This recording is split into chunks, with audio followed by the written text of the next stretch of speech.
Salut tout le monde, j'espère que vous allez bien. Aujourd'hui, nous allons faire la deuxième leçon du chapitre 1, la nouvelle grammaire à apprendre. Alors, s'il vous plaît, ouvrez ou tournez à la page 19 du livre texte. Les expressions de temps. For today's new lesson, I'm going to be talking about les expressions de temps with a keyword here, okay, which is depuis. And it could mean three things. It could mean for, since, or how long. Depending on the question, it could mean one of these three. So let's look at a couple of examples.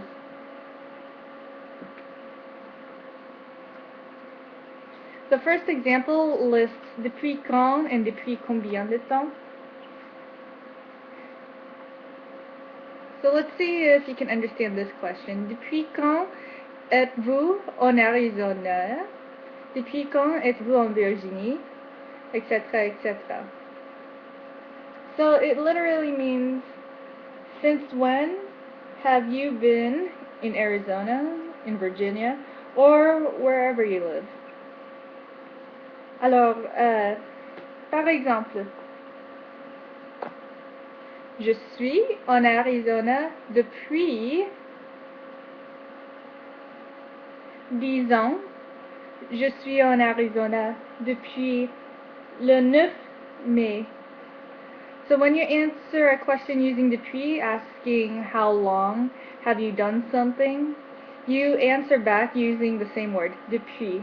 Now, there's a difference between these two answers right here. If you actually say a range of time, for example, 10 years, 10 months, a couple of weeks, a couple of hours, minutes, seconds, any duration of time, depuis then means for. So for 10 years in this case. However, if you give a specific date, for example, May 9th, then depuis actually means since. Since that day, I have been living in Arizona, or have been in Arizona. Okay. Now, depuis can also be used to describe how long you have done something. For example, depuis combien de temps étudiez-vous le français? Alors, répondez à cette question. Depuis combien de temps étudiez-vous le français? Vous pouvez dire, j'étudie le français depuis 10 ans, par exemple, ou depuis 6 mois. Okay, 6 mois. I need to note something.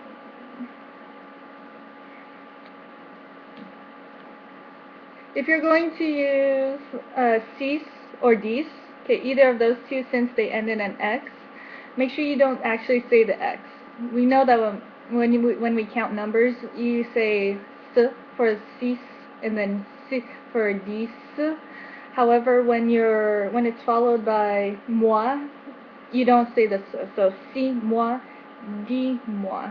But you do say 6 ans, 10 ans. So you make that liaison for those of you that are not informed of it.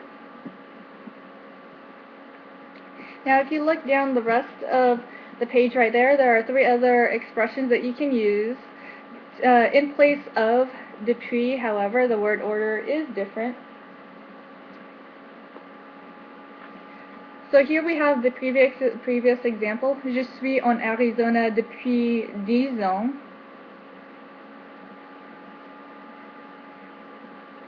And you can actually say the same thing using the 3 expressions. Il y a, which means there is, voilà, which also means there is, and ça fait, which literally means it makes. But these are expressions, like I said, so they're not to be taken literally. But anyhow, you can use the structure using one of these 3 plus the word que to also mean depuis, to talk about how long you've done something, or how long you're doing something. Remember, these are events that are happening in the present, but I'll mention it again in a minute.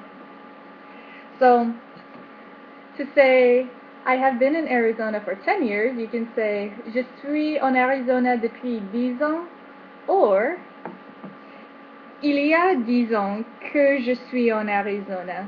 Voilà 10 ans que je suis en Arizona. Ça fait 10 ans que je suis en Arizona. Okay?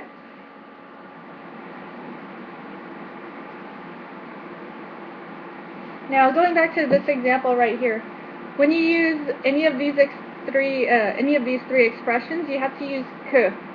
However, there is an exception to that rule. When you're using a verb in the past tense, like this one, j'ai étudié, and then you use il y a without the que, then it means ago.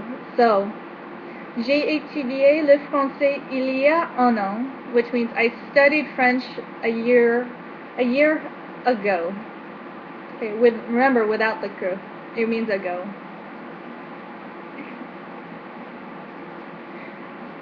Now, since we're touching base on the past tense, this is a general rule of thumb of which word you use for which, according to which tense that you're writing your sentence in. So for a lot of the examples that are in the present tense, you do use depuis to mean for, since, or how long, like I mentioned in the very beginning. For example, j'étudie. However, it changes to the word pendant when you're describing an action that is completed in the past tense. Passé, so you would change j'étudie to j'ai étudié. So j'étudie le français depuis 10 ans, or j'ai étudié le français pendant 10 ans. Okay? So present, past. Still happening, already completed, or already done. But either way, you do not use the word pour, which means for as well, okay? Because we're talking about time, it literally does not mean for somebody, like pour mon ami, so avoid this word at all costs. Let's look at another example with pendant. In the past, so like I said, you use it in the past tense to describe events that already happened. Il a voyagé en France pendant 3 mois.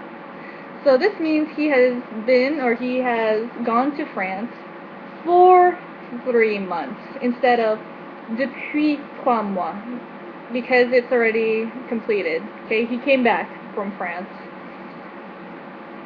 Okay, last but not least, if you turn to the next page, there is a verb, passer, which literally means to pass through, but it also figuratively means to spend time. So let's look at this question right here. Pendant combien de temps passez-vous à étudier? Pendant combien de temps passez-vous à conduire au travail? Or, pendant combien de temps passez-vous à prendre une douche? Okay. 30 minutes, 10 minutes, 15 minutes, etc., etc. So an appropriate response would be je passe 30 minutes à étudier. Je passe 30 minutes à conduire au travail. Je passe 30 minutes à prendre une douche. Okay, that basically wraps up the first grammar point. However, the next grammar point, which is in the next couple of pages here, pages 22 to pages 24, will not have a video. It's pretty clear cut, and there will actually be an activity for you to do to play around with the second grammar point. So, merci, au revoir.